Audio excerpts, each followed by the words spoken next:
You own a business? I'm sure at some point you've put on a piece of paper how much you think that business is worth and what you're going to net out of it. Get a wealth manager sooner rather than later, or you're going to pay for it. And today's guest is going to tell you how and why.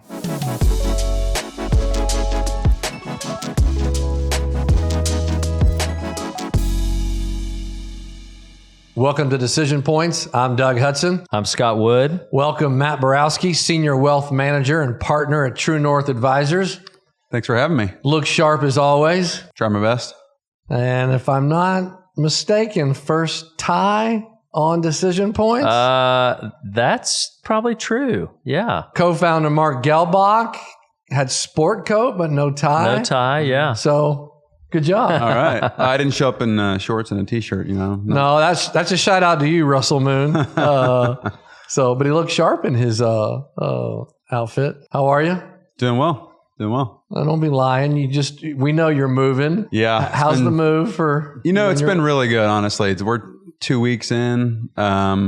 Movers that we hired did a pretty good job of getting everything boxed up and unboxing, and we're at that point where we're trying to figure out, where does stuff go? Do I still want to keep this? Aren't you supposed to determine, do I want to keep this before you box it up and move it? You absolutely are. We made the mistake of taking a trip and getting home literally the night before they came. And so if it wasn't nailed down, it got boxed up. Yeah, I understand. You kicked that can down the road a little bit. We're going to get to wealth planning. You should get started sooner rather than later. Yes, don't do what I do. But you did say, I hate to call you out, but that's what we do here. You normally wear a wedding ring because you're married and you wear a wedding ring. But that's right. You can't find it. I couldn't find it this morning.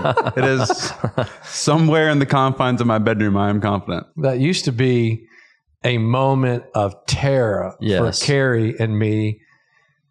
Carrie hides things from herself. And so she would say, Doug, where's my wedding ring? And the first 10 to 15 years of our marriage, I literally nearly stroked out, and just like all the things, right? Personal, the memory, the money, all that stuff. The last 10 years, I'm like, it's going to show up. Yeah, we'll find it. I've crawled on so many floors. We've looked through every article of clothing. I've just learned to relax. It will show up. Oh, yeah. I was out the door, turned around, went back home, tore apart the bedroom, and then said, you know what? It's here somewhere. Not today. I'm still married. That's right. That's very right. well said. That's right. Where were you raised? Mostly in the Woodlands in Texas. So north of Houston. We moved there when I was 12. Okay.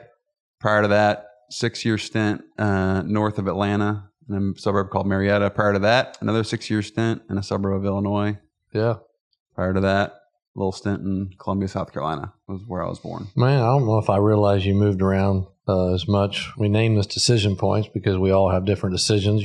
But what are some of the things that you take away from moving around? What was the good, bad, and ugly of kind of moving so much? I mean, moving when you're in junior high, I think I was in 7th grade when we moved. That was really, really difficult. Where did you move to your 7th grade year? Yeah, so we moved from Atlanta to the Woodlands. Yeah, wow. So new kid, first day of school, don't know anybody. That first week, you're eating lunch by myself. It was a really hard time. Looking back, I think what I take away from it is, my dad was climbing the proverbial corporate ladder. Yep. His division got bought by another firm. He was part of the deal. I don't want that to be my path. Yep. And so I've chosen a different path. Not necessarily better, but just different. Right. And more what you and your wife want. Right. What were you into in junior high and high school besides trouble? What football? Hobbies? Yeah. Football became the singular focus at that age. Oh, yeah. Like a good Texan. Yeah, exactly. Yeah. Like any kid growing up, played soccer, baseball. Football came a little bit later. When we made the move, I think it was probably just blind ignorance. We didn't know the local baseball scene, didn't know the other sports. And so, all right, I'm going out for the 7th grade football team. And that was that. It tends to be a big sucking vacuum in Texas. I was going to say it is Texas. So. Right. Exactly. Yeah. And you don't get cut, but you just get out there and you get friends that you suffer with. Right. In the Texas heat. Exactly. Growing up, again, playing baseball, it just never really was my sport. Yeah. I didn't like to practice it, but I liked football. And so that just became the focus. You have brothers and sisters? One of each, both older. So I am the youngest. Yeah. Where are they? My sister lives in Fort Worth, actually, so close by. She has one son, Hardy, who's 17. My brother is also married. He lives in Washington State, works for the Forestry Service. Oh, no way. And they've got 3 kids. We're actually going to go see them over Thanksgiving. After high school, where do you go to college? Go to college, went to University of Texas. Yeah, I've heard of it. Yeah. Yeah. 4.5 years there. I got myself an extra football season.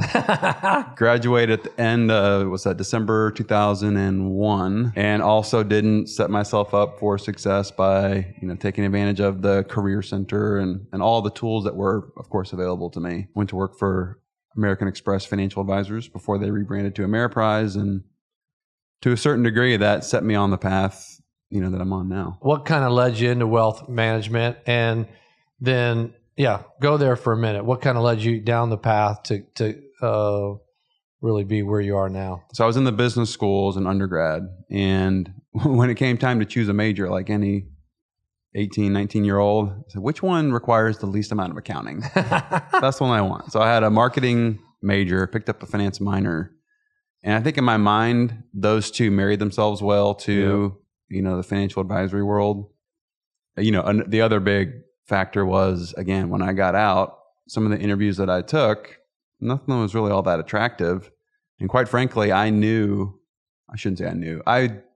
think that Ameriprise was the right fit for me, but I didn't set myself up for success, like I said. So I took that job and lasted a year. I'm not sure how, but yeah, it was good training. I got licensed, learned some things that I didn't want to do. And was that in Dallas or? That was in Houston, actually. Yeah. So ironically, I moved back to Houston and worked in the Woodlands office. But as you can imagine, didn't want to live in the Woodlands as well. I want to push in here a little bit. When you said it a couple times, and hopefully if you're willing to share, when you say you didn't set yourself up for success, what do you mean? I think that in high school in particular, I had what I, with hindsight now, view as a bit of a fixed mindset, which was, I've got a base level of intelligence. I've got a really good memory, good recall. And so school and testing and standardized tests were not difficult. Mm-hmm. And when I got to college, that didn't play anymore. I couldn't just read the material and show up and ace the test. Mm-hmm. And I really struggled my first year or so. And so by not setting myself up for success, I didn't get good grades my first few semesters. I pledged my first semester. Mm-hmm. That's not necessarily conducive to getting a tough combo. Right. And so when I graduated, I probably was not in the top quartile of candidates that people, resumes that people are looking at, admittedly. Thank you for the honesty. I think a lot can relate to that. On the flip side of that coin, what do you learn from that and what you do today? Yeah.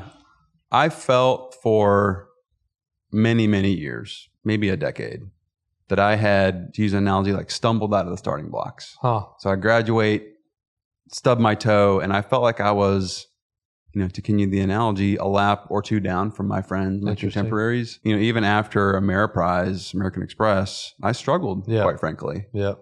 And, what I took from that is ultimately I was able to get beyond that. Yep. And just, okay, let the past be the past and move forward. But it took me a while, and it took a lot of work, self-work. But ultimately, I'm the better for it. We talked about it one of the podcasts about a struggle muscle and getting that somewhat developed through some of that struggle, and then realizing how that does benefit us as we grow older and we have more experiences. So when you describe yourself as having a bit of a fixed mindset, like I don't see that at all. I think you're someone who's always trying to learn, trying to grow, trying to expand, trying to, explore new capabilities and new things. So clearly that's something that you've developed over all these years based on the early experience. Yeah, I appreciate that. It is. It takes a lot of work. You work at it. Yeah, absolutely. Yeah. Absolutely. Regret, we mentioned it a little while ago, is looking backwards. Wisdom is say, okay, I could have done this better. Maybe I should have done this better. But now that I know that, I'm not going to make that same mistake. that's getting wiser. That's getting smarter. Yeah, for sure. I mean, to use a cliche, there are only 2 days in your life that you can't affect. Yesterday and tomorrow. Yeah, that's well said. But it takes a while to learn that. Yep. All right. When did you get married and y'all have a child? Tell us a little bit about your family. We do, yeah. So continuing the theme of doing things a little bit later than my friends and contemporaries, I got married when I was 37 to my beautiful wife, Yasi. We have a son, Axel, who will be 18 months next week. Yep. When she was pregnant and he was just born, everyone tells you how quickly it goes and, to really enjoy the moments. And you're like, yeah, I get it. But when you're in it, I'm like, wait, how's the 18 months? How did that happen? Where did that last year go? But it's been incredible. And those two are just my absolute world. That's awesome. Very, very cool. Walk us through how you get to True North and you really starting to settle into wealth management. For my Ameriprise, I went to Mass Mutual, still in Houston. The hook, line, and sinker pitch again, which at the time this was me and a business partner. You guys can create a DBA, hang out your own shingle, do financial planning. In reality, that was a half truth. Like we could do that, but you better be selling some Mass Mutual insurance along the way. Yep. Ultimately, I went to JP Morgan, worked in their private bank. I actually worked here or in Houston. That was in Houston. Okay. And I worked in the client service division, which again, I had to kind of humble myself, and I'd taken some licks and I was going to go, kind of lick my wounds, so to speak. Yep. Get a salary job. I was there for longer than I expected, like 4 years, quite honestly. I was looking for an exit ramp for probably a year or so. And an associate banker in the Dallas office told me that there was an opening for another associate banker, and he encouraged me to apply for it. I was looking at some other opportunities at the time, and I did. At the time, I don't know if it's changed, moving from client service to client facing within the private bank it just wasn't done. Yep. And so I'm very grateful to that individual for, encouraging me to do that. So that brought me to Dallas. Nothing against JP Morgan. It's a great place, but that wasn't the environment for me. Yep. After about a year in the Dallas office, I was looking for what's next. And I'll spare you some avenues that I explored, but why? Are there any decision points in life lessons in those avenues? Well, honestly, there are. So what are they? What ultimately led me away from JP Morgan, I remember very clearly, was at the end of the year. We're all reviewing our scorecard metrics for the year, how we got paid, how we didn't get paid. And there was something seemingly innocuous as, I'm going to get the details incorrect, but if a client's cash in their brokerage account was invested in a sweep versus a money market, it counted or it didn't count it towards our bonus. And they were changing the rule for the next year. So a very senior person on the floor said, all right, so tomorrow I want everybody's cash invested in whatever was going to pay us. And it took the managing director of the office to say, well, if that's in their best interest. And he's like, oh, yeah. Like that was a total afterthought. And that was just the straw that broke the camel's back for me. Why? I think it's obvious, but I want you to, what struck you as wrong from that model? We were ostensibly there to serve our clients. And that statement told me everything I needed to know, which was clients come second to me hitting my scorecard metrics. Yep. And that just wasn't the way that I wanted to serve clients. Yep. I took a trip to Austin. It was actually November of 2012. I remember it. In the morning, I was at the business school getting a walkthrough of the MBA program. And in the afternoon, I went to the kinesiology department. And I was considering, maybe I just take a total left turn and I get into physical therapy, triathlon coaching. I was heavy into triathlon at the time. And I didn't know what I wanted to do. I knew that I wanted to get out of the bank, but I didn't know what the answer was. Yep. On the one hand, the MBA would give me currency, if you will, to transition to something different. And on the other hand, maybe I just want to do something different, something that I had, a passion in at the time. Thankfully, I expanded my search and I was just taking coffee meetings with anybody in my contact list. I remember this like it was yesterday. I'm having coffee with a guy at the Starbucks on Knox. And he's listening to me for a little bit and I'm telling my frustrations. And he says, you need to meet my friend, Scott Wood.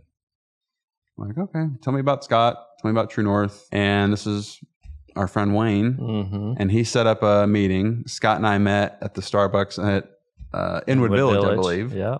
And, within 5-10 minutes, I'm hearing from Scott, this is what we've created at True North. And it's just like ticking all the boxes. This is how I want to work with clients. Yep. Removing the conflict, not pushing the latest structured note or, whatever private equity deal that came through town that the bank had subscribed to. Scott has told me that also in the first, 5-10 minutes, he's hearing from me the frustrations that, he and Mark had in their environments and why they created True North. And I met Mark probably a week later in February of 2013. I started, and it's November of 2023, and I'm still here. It's awesome. Yeah. It took me a while, but I found the place for me. Well, there's so many life lessons in there too, that when something that we're doing has got a thorn in our flesh, we think we got to go 180 degrees. And you realize, no, you were in the right field. You just weren't in the right spot. Right. And, I needed to run towards something instead of away from something. Yeah, that's well said. Yeah, that's one of my favorite phrases. I love that. Can we just digress into triathlon for 1 minute? Okay. All right, we're going to have to put a time clock on you. No. Neither one of these guys eat sugar. He's vegan. He's not. He's way healthier than me. But they do share a passion and a commitment to discipline and exercise, which is phenomenal. Go. So how'd you get into it? Where did you take it? And then, where are you today with it? It was kind of on a lark. I was early 30s at the time. And, I just kind of felt stuck. Again, recurring theme with me, but stuck just from like a fitness level. I just wanted a new challenge. And I picked up a magazine at like a Luke's Locker or something. And there was an event. It was a duathlon that you did with a buddy, and they called it Muddy Buddy. And so one person would run, the other one's on the bike, and you would just like trade off. And I pitched it to a buddy of mine, and he's like, "Oh, it sounds great." It never happened. And my sister-in-law, Patty, we were going on a family vacation to Montana, and she says, "Hey, the day after we get there's a local triathlon. And I know you've been talking about, and if you'll do it, I'll do it." Swam in probably some of the coldest water I've ever been in, and just did, a little short sprint triathlon in Montana. But I just had so much fun, and that fuse was just lit. I think I was looking for something for that, competitive fire. Yep. Mm-hmm. And I just ran with it. As I am, I'm kind of linear, and I did the sprint to whatever the next one is. I can't remember anymore. Olympic. Yeah, Olympic, half Ironman, then I went full Ironman, and that became my lifestyle for a few years. It was work, swim, bike, run, and that was about it. How's that shaped you? It focused what was already there, which was an ability to focus on one thing for a while, an ability to suffer. Quite frankly, you learn how to do that pretty well. Mm-hmm. I grew up playing team sports, which I enjoyed, but there was something about the team aspect of triathlon that you're training with some friends, but then you go execute on your own. So in the end, the result it's basically up to you, and that just appealed to me. Ultimately, Ironman became a 4-letter word in the house. So I did my last in, I think, 2017. I kind of forgot at this point. I moved on from that. And again, there's a whole conversation there. Yep. There are priorities, there are compromises. Yes. We ask ourselves, what's the greater good here? And I'm sure you still exercise. You just can't commit to that kind of exercise. Well, I'll tell you what's great about it is that when my wife met me, I was doing hours and hours of training every week. And when I stepped aside from that, I focused on bike racing only. Yep. So by comparison, the time commitment is so much less. So it's a bit of a win-win for me. And Matt's, he won't say it, but he's very competitive in his bike racing and has been really successful at a, I guess, amateur level. Yes. Yeah. So funny. I picked up those same magazines. It didn't do anything No, for you? it's just no resonation. You're like, who are these crazy people? I like those shoes. I want nothing to do with that. All right. What is your role as senior wealth manager and partner here at True North? Sure. I see my role as a couple things. One is to be quite frankly, the trusted advisor and primary point person for my clients, the clients who I work with on a day-to-day basis. The second role is to bring new clients to the firm, new relationships, and to just build trusted relationships with those folks and with their other advisors, to build a team around my clients. Love this. Let's jump in. I'm going to go right. How do you build trust? People listening and watching are successful people, they're business owners. You start talking about their money. How do you build trust with a person? I think it comes down to demonstrating integrity, which one of my college professors defined integrity. I love this as doing what you said you would do long after the moment in which you said it has passed. It's good.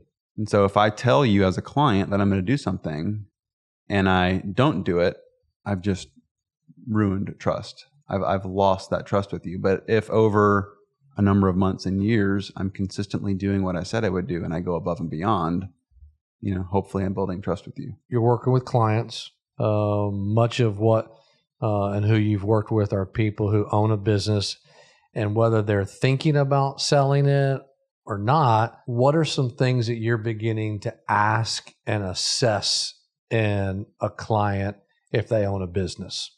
I call you and I say, Matt, I've heard about you and the firm. I own a business. What are your checklists? What are your things you're going to start assessing Doug on? Go. In no particular order. Yep. No. I'm going to want to know how long you've been in business. What's your inception story? How did you get started? Do you have other partners? Is your family involved? Do you want your family to be involved? Or conversely, do you want them not to be involved? What's your ideal scenario? And I hesitated there. I don't want to say exit scenario because an exit is not, that's not the path that everybody should take. That's right. But I just want to know ultimately, what do you want this to be? And I'm not talking next year, 3 years from now, depending on the age of the person, but what do you want it to be in 10 years, 20 years, 30 years? What are you processing? What are you learning from all that? Honestly, that a lot of folks haven't asked themselves those questions. A lot of people who are good technicians start a business. So like in the book, the baker starts a bakery. Pretty soon she finds that she's not making cakes anymore. She's managing employees and running the business, and she's head of HR and chief bottle washer. And they're so busy working in the business every day that oftentimes they don't have the luxury to stop and just ask themselves these questions. And what do I want this to be? What am I doing this for? Did I just create myself a job, or am I truly creating an enterprise that I can potentially sell at some point? And one of the things we've talked about before, is on the podcast is the ability for a business owner, entrepreneur in the midst of the chaos of running a business to be able to sort of carve out time and pull up and think long term, right? Because for most business owners and entrepreneurs, it's just day to day. You're just in it. It's the grind. You're just in it. But having the ability to carve out a little bit of time, whether it's a day, a quarter, or a couple days a year, whatever it is, to try to get clear. But if left to their own devices, a lot of times they're just going to continue to grind. And so I think one of the places that Matt definitely brings value is to try to help raise that awareness with clients to be able to say, hey, let's talk about the future. Right. Where are we headed? Where are we going? Because again, that informs everything that we do downstream. Yep. From a wealth planning perspective. What are the basics? What are the principles of wealth planning? It's a broad question. Yep. If I'm speaking to the business owner. Yep. So we'll use the stereotype of somebody who's built their business for, let's just say 20 years. That's their single biggest asset. It's probably fairly illiquid. Maybe they don't have a large investable portfolio. So what we're thinking about is, how do I convert this illiquid asset into something liquid for my family? And answering the proverbial question of, how much do I need? Like, how much is enough? If I, business owner, sell and retire tomorrow, let's say, and I'm living off of this portfolio, how much do I need? What's a reasonable rate of return? Answering all those questions, in my experience, brings a lot of clarity to the discussion and can help them understand if they're at that point now, maybe they didn't realize it, or they're not at that point, and what needs to be done, what dominoes do we need to tip over to get there? What are some of the pitfalls that you've seen business owners make in this process? As an example, there's a client who I've been working with, and the discussion about selling the business has been out there for a couple of years. And this past year in particular, we've had a lot of meetings with estate planning attorneys. So setting up some structures to maximize value, mitigate future estate taxes. And as they are wont to do, one day we just get a call hey, I got an offer and I accepted it. And we had not yet funded some structures that we were going to use. And it just completely took those off the table. Fortunately, it didn't blow up the plan, but sure would have been nice to be able to do it the way that we had set out. So back us up there. What are the things that would have been best for that person to happen? Understanding, if I accept the offer at this price, what is the tax liability to me just in current year and next year? And then what are the second and third order effects of that? What does my taxable estate potentially look like in the next year or 10 years? If I've already communicated to you, Matt, that I don't want my kids to pay estate taxes, well, that's why we've been having these conversations. And so, now we have to go to plan B. There are a lot of factors to take into account, not just current year income taxes or capital gains taxes. Do I want to fund charitable giving for the next year or 20? Do I want my kids to inherit $30 million?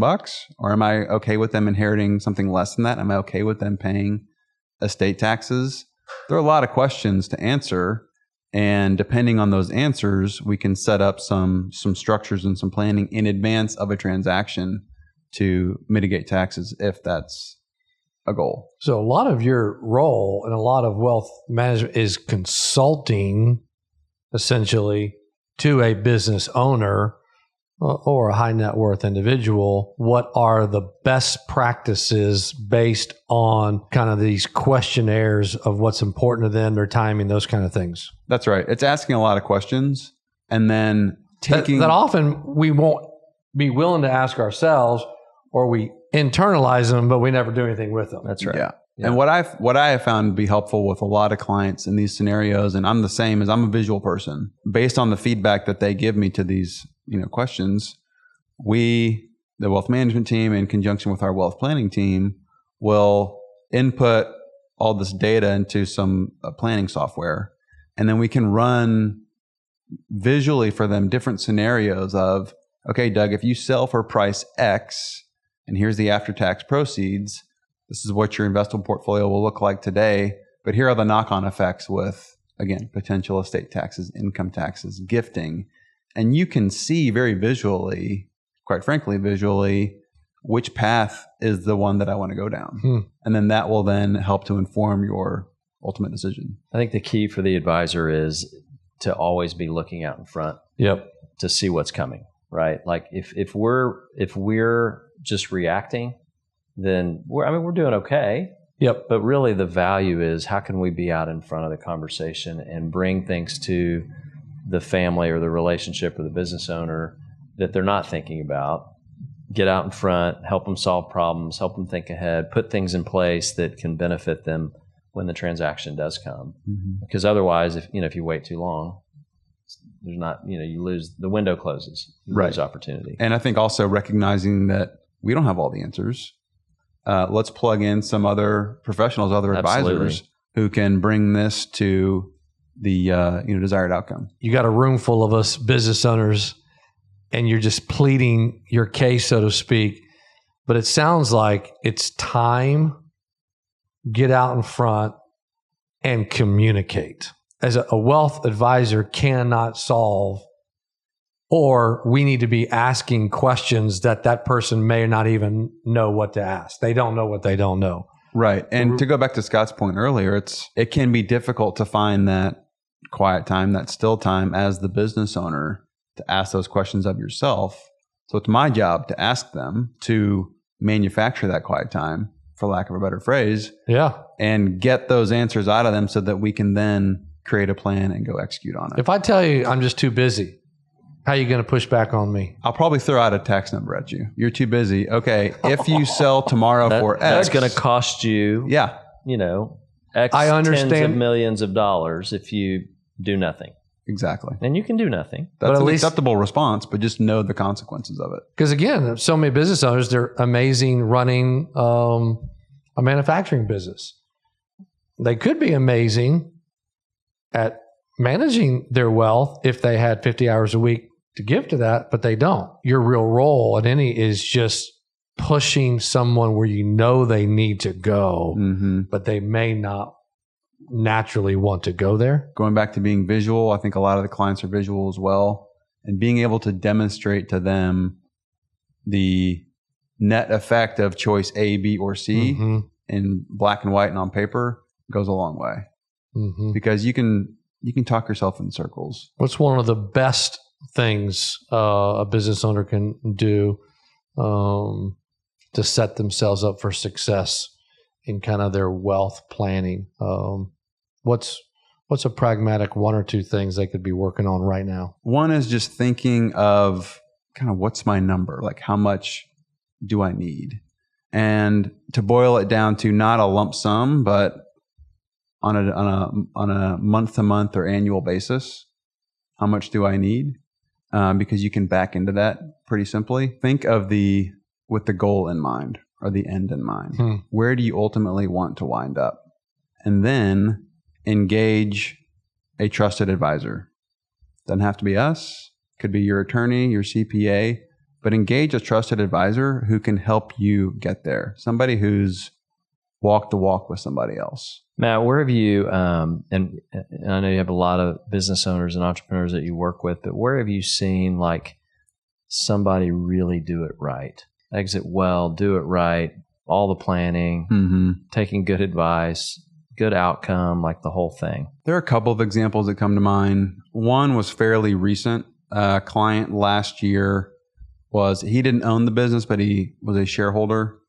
The owner decided that it was time to sell. They were in commercial real estate. They timed it pretty well. Yeah, that's good. And we had enough advance notice to do some planning work on his behalf.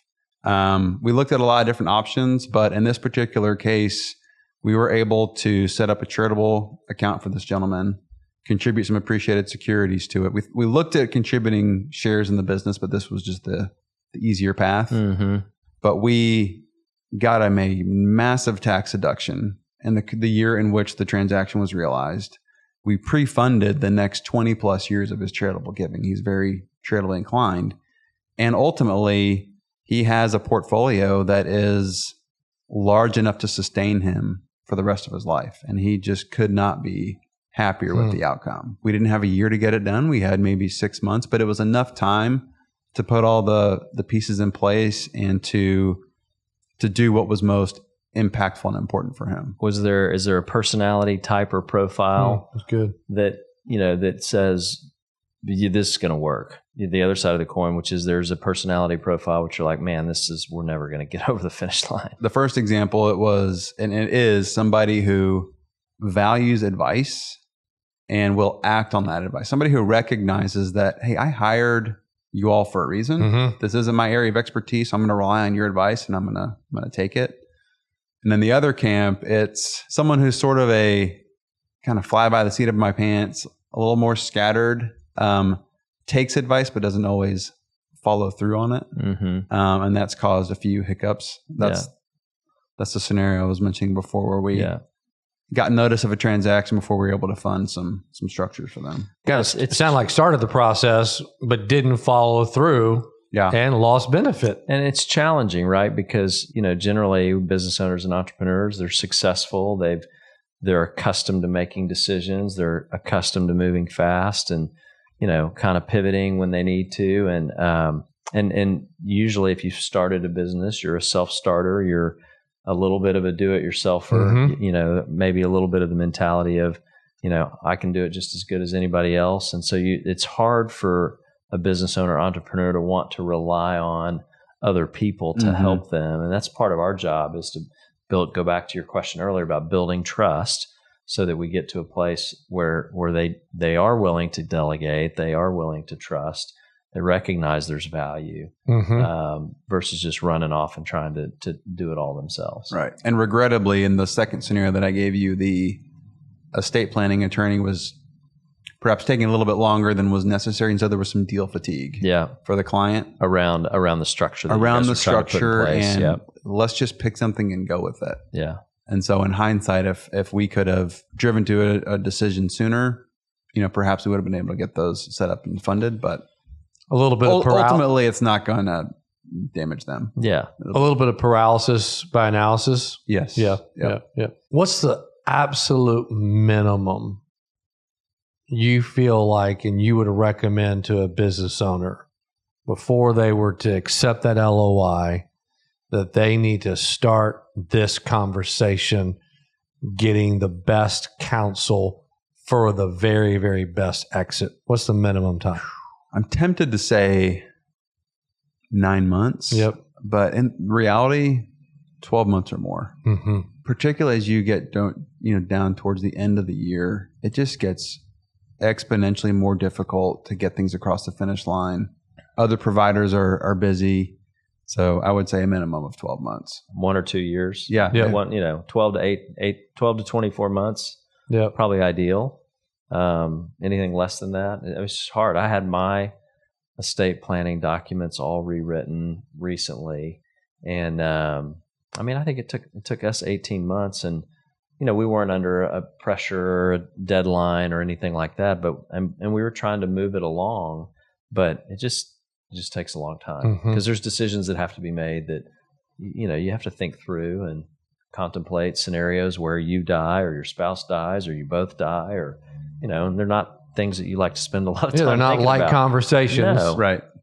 Yep. And they typically will take a little bit of recovery time after you've had a conversation. And if you're moving assets out of your estate, that's a big decision because for sure they're not coming back in. That's exactly right. And so that's a permanent decision. So you've really got to think through, okay, is this the right thing? And am I going to have enough liquidity and cash flow to take care of me and my wife for the rest of our lives or not? There's a lot to think about there. You don't want to be on like a shot clock making these decisions. Yep. Because you may end up making the wrong decision because of pressure. So That's if you right. can make these decisions without pressure, without the pressure of a transaction, without the shot clock, you're probably going to make better decisions. You set up more for success. The self-discipline, and typically it takes a little bit of pain just to get out in front of this a little bit. What's a question or what's an analogy? What's a word picture that you might tell 100 business leaders start sooner rather than later? Well, when you said analogy, where my mind went was it's kind of like selling your house. Before you put your house on the market, you're probably going to have an appraisal done. You may have an inspection done. You're going to fix some things that you've been meaning to get to for a while. But if you want to put your best foot forward to a potential buyer, you're going to make that thing look perfect. And it's not dissimilar with your business. If you want to sell your business, there are going to be a lot of things that you're going to have to do in advance of that to make it look as attractive as possible to a potential buyer. To some of the previous conversation, to maximize either my charitable inclination and or just net dollars, that's a part of that checklist planning. Those structures all have to be put in place well in advance of that exit. That's exactly right. To follow on Matt's analogy, like the house is the business, right? So there's all this stuff you have to do in the house.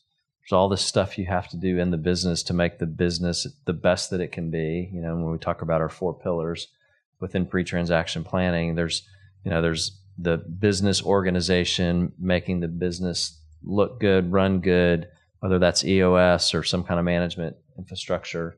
There's the valuation work, so that's your appraisal in your analogy. And then there's all this personal stuff to do as well. So, on the personal side, like with the house analogy, it's, do I keep this? Do I throw it away? Right. There's some personal house cleaning that needs to be done when you think about a business transaction. And, some of that is, what am I going to do after I sell the business, and getting all the wealth planning tools in place. And, those are the 4 pillars and how we kind of think about going into an exit and planning. And so much of the conversation, as is warranted, revolves around the financials, the numbers.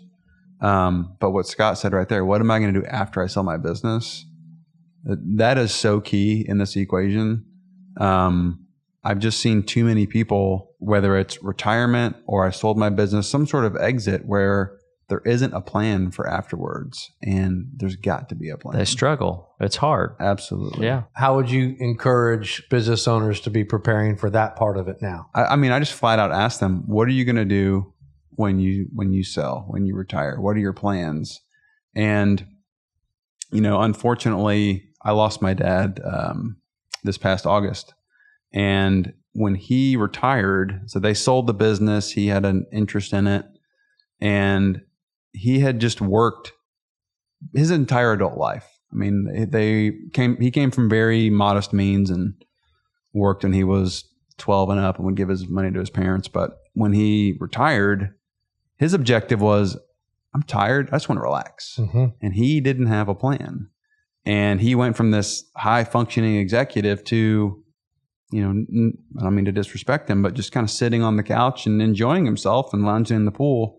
And his cognitive abilities decreased pretty rapidly. I'm not afraid to use that example with my clients to tell them, if you don't have something that is intellectually stimulating, that is going to light your fire, then you could just be in for a steady decline. How important it is to have a plan and to, quote, retire well. And we laugh, a lot of times we're like, retirement's sort of a dirty word. I think society has a view of it that it's going to be this great, relaxing, chill, do whatever I want, wake up whenever I want, but we're made to work. Yep. Mm-hmm. Like we are made be productive. We're made to be productive. And so you can be productive in a lot of different ways. That's right. You don't have to be productive running a business, but having a plan is really, really important. And I think the formula is, I'm going to go play golf, every day. And then, there's a lot of downtime. Mm-hmm. And I'm just a big believer in staying physically active, staying mentally engaged, and that's going to lead to a longer productive life, barring any major health issues or whatever. But it's important, to think that through. Mm-hmm. Well, it is. And I think one of the things that it gets missed in here is where a man or a woman has purposely woken up every day and gone to an organization. And often we will cuss that organization or be frustrated or whatever. Not only do I need to be personally productive, but being a part of something bigger than myself. Mm-hmm. So take that time, take that intellectual stimulation, and now where does it fit into a larger community is going to be critical to that. Once someone has gotten through the exit, what do your relationship, what are your conversations 1 year, 3 years, 5 years? What do those look like with that client post the exit? They look a lot different. Do they? Yes. Typically, the frequency of those meetings will decrease. Okay. They're just out enjoying life. Yep. Right. And so when we meet, we might spend 10, 15 minutes talking about portfolios and markets. And the bulk of the time is just catching up on what are they up to? What are their kids up to? How's life? Because they've crossed the proverbial finish line, mm-hmm. right? So they're enjoying themselves. And it's a really rewarding relationship to be in when you see somebody who has exited, is fulfilled, and they're living that, that second chapter of their life. Mm-hmm. What percent, plus or minus in that pre-conversation, they go, oh, wow, the number's bigger, or I need to work longer. How often does that come up? Probably less often than you would think. Really? Yeah. I think at least in the exits that I've been a part of with clients, I can't think of a single example where the number was not sufficient to quote unquote retire on. Okay.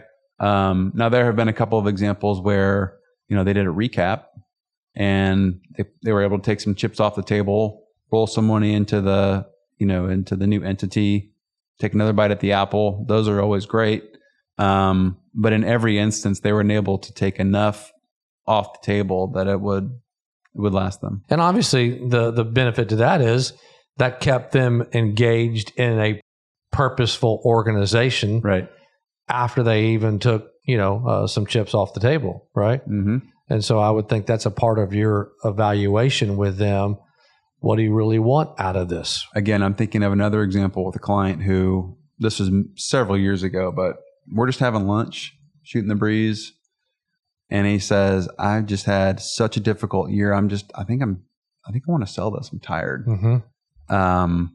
And I started asking some questions, and it turned out that, he didn't have any other advisors that he was working with. So I recommended a boutique investment bank, recommended an attorney. I think he hired both of them. And ultimately it led to a really nice number for him and for his partners. And that's the example that I gave where they did a recap, rolled into the new company. I think they're on maybe their third bite at the apple at this point. But, that worked out really, really well. You're talking to this room of 100 business owners. They think an exit is 5 years down the road, 3 years down the road. What are some of the things they should be looking for in a wealth advisor? What are the questions? What are their 3 or 5 interview questions that they should sit across the table and say, Matt, are you this, or that? Or do you? Yeah, if I'm them, I want to ask how many clients, or do you have other clients that you have walked with through this process? So how many clients of yours have exited a business? How did you help them along the way? Give me some tangible examples of things that you did and other professionals that you brought into the equation. And then I'll probably ask for a couple references. Can I talk to some people? If that advisor you're talking to can't answer those questions or can't provide perhaps a reference, and maybe continue running the process and look for somebody who can. Get started earlier rather than later. Force yourself. As Matt said, maybe he just tells you a number that you might make a mistake with, and that shocks you into doing the right thing at the right time. Will benefit you and your family and your business. It's always right to do the right thing sooner rather than later. Matt, thanks for joining us on Decision Points. It's been fun. Thanks for having me. Okay. Thanks, Matt. Have a great day.